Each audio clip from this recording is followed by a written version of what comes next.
Best known for her Wolf Hall trilogy, Mantell wrote across an extraordinary range of genres, but is perhaps best known at the end of her life for reinventing the historical novel as serious work.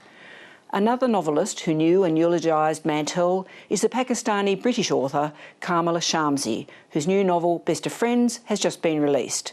I spoke to her from London. Kamala Shamsie, thanks for joining us. You wrote of Hilary Mantel in the New York Times the other day that, quote, "No one else has ever written like that before nor will again." Could you reflect on that for us? You were referring to a particular narrative voice she gave Thomas Cromwell in the Wolf Hall trilogy. But before we talk about that, maybe you could just talk about what just made Mantel such a unique writer.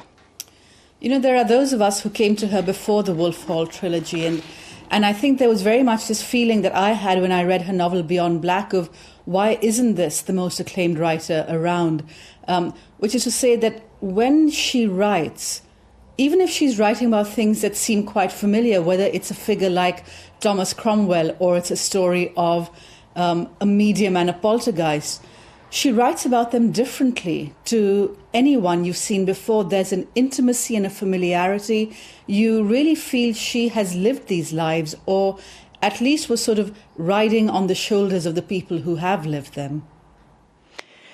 You say about Thomas Cromwell, just as an example of that you recognised instantly the narrative voice that I had never before seen on the page. It peers over Cromwell's shoulder, unseen before entering his mind. It really was quite an unusual way she wrote about him in particular, wasn't it? The sort of second, third person crossover, this very strange way you encounter his character. It was. I mean, I remember reading the first page of that book and thinking, there's something different here. And that's so exciting when you've been reading novels your whole life, when you read a voice and you feel, I haven't quite read this. It's not first person, but it's not quite third person either. It really is this sense of someone who knew Cromwell's mind without quite being Cromwell, so also had a little bit of distance from him.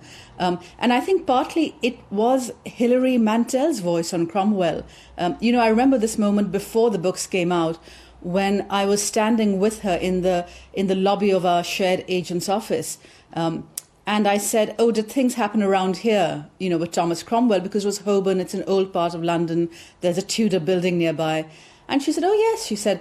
And suddenly she got very animated, far more than when I'd been speaking to her about the 21st century. And she said, you see that building down the road, if you cross the road there, Wolsey had dinner one night. And she started speaking of this dinner as though she had been there and as though I knew Wolsey. And there was something in that intimacy and immediacy where we were both talking about the 16th century, but it was a contemporary moment. And that's the voice that she gets so amazingly in those novels. And possibly it's how she also is able to give us a completely different take on events that we all seem to think we know so well. She said in a series of lectures for the BBC in 2017 that history is always changing behind us, and that she was less concerned with history than its shape-shifting relative recollection. But she had a very clear commitment to being factually honest in her books. How do you think she achieved the balance between factual accuracy and creation? She had this great line somewhere, I'll make up a man's thoughts, but I won't make up the colour of his wallpaper. And I think that was very much what you felt when you read the book, that actually she did know what he had for dinner, and she probably did, and the colour of his wallpaper, and that she used all that knowledge to work out actually what his thoughts were. So even that wasn't quite invention. It came from knowing him, or, you know, she knew her Thomas Cromwell really well, and then gave him to us in a way that, like many people, I've read quite a lot about that Tudor period. I mean, we're all interested in Henry VIII and his wives, and I'd read a fair bit about Cromwell and Wolsey, and this just was something else, you know, and it takes Cromwell, who was really always this sort of despised figure, and it makes him so profoundly human. And I think one of the things she was so interested in actually was also power, and what people's relationship is to it and how it changes you, but also how you change it, how Cromwell changed the way that power could be exercised.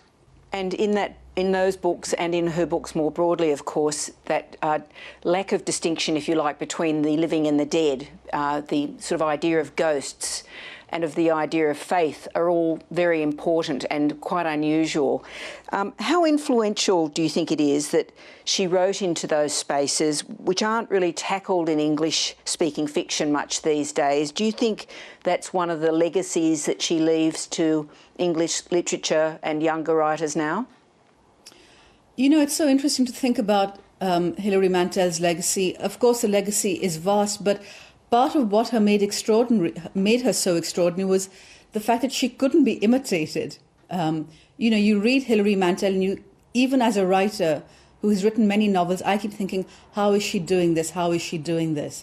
I don't know how to learn from her, because it seems that she was possessed of a way of seeing things that other people don't have. You know, I mean, there was something really distinctive, including the way that she would see the spirit world or the way she would see the past. So we can certainly, you know, I think she's given us a new bar to try and reach, but we know we can't reach it.